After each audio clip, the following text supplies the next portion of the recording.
원을 그릴 때에는 세 가지 옵션을 이용을 해서 다양한 형태로 원을 그릴 수도 있습니다.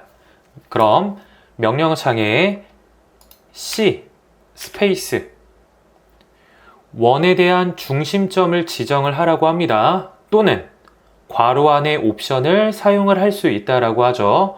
그럼 첫 번째 3P 3개의 점을 찍어서 원을 그리는 방법, 2P 2개의 점을 찍어서 원을 그리는 방법, T 접선, 반지름을 찍어서 원을 그리는 방법. 네, 그럼 먼저 3P 기능을 사용을 해볼게요. 3P 스페이스 명령어 창을 보면 첫 번째 점을 지정을 하라고 하죠. 첫 번째 점 찍고 두 번째 점을 찍으라고 합니다. 저는 F8번 직교 모드를 해제를 하고 두 번째 점 클릭. 명령어 창을 보면 세 번째 점을 찍으라고 하죠. 세 번째 점 클릭. 그럼 3P 기능을 이용을 해서 이런 식으로 첫 번째 점을 찍고 두 번째 점을 찍고 세 번째 점을 찍어서 이 세 개의 점을 포함을 하는 원을 그릴 수가 있었습니다. 지난 시간에 제가 강조를 했던 것처럼 오토캐드로 어떠한 도형들을 작성을 할 때에는 이러한 점들을 찍어 나가는 과정이다 라고 했었습니다. 그리고 이 명령어 창을 꼭 항상 보면서 진행을 해야 된다 라고 강조를 했었죠. 그 다음 두 번째 C 스페이스 옵션 EP 입력하고 스페이스 명령어 창을 보겠습니다. 지름의 첫 번째 끝점을 지정을 하라고 해요. 첫 번째 점을 클릭을 하고 두 번째 점을 지정을 하라고 합니다. 두 번째 점, 클릭. 그럼 첫 번째 점, 두 번째 점을 찍어서 두 개의 점을 포함하는 원을 그릴 수가 있었어요.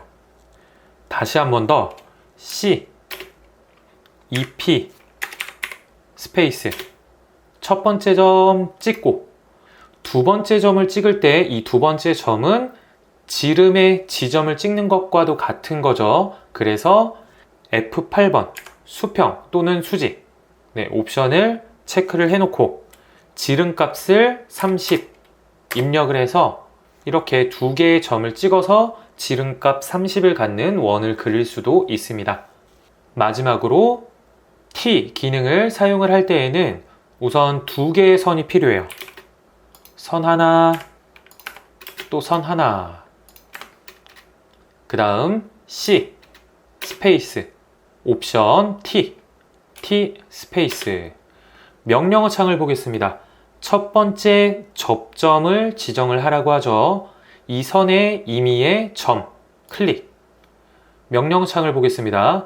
두 번째 접점을 지정을 하라고 하죠. 이 직선의 임의의 점 클릭. 명령어 창을 다시 한 번 더 보겠습니다.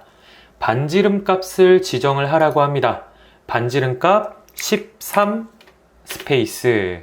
그럼 이 선상에 접하고 이 선상에 접하고 반지름 값 13을 갖는 원을 그릴 수가 있어요. 다시 한 번 더 이 원 지우고 C 스페이스 T 스페이스 접점 클릭 이번에 반지름 값을 조금 더 크게 한번 그려볼게요. 30 스페이스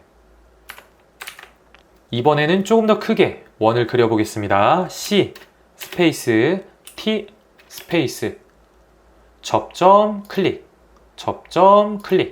반지름 값 40 스페이스 그러면 이렇게 직선이 짧더라도 이 직선의 선상에 접하고 이 직선 선상에 접하는 그리고 반지름 값 40을 갖는 원을 그릴 수가 있습니다.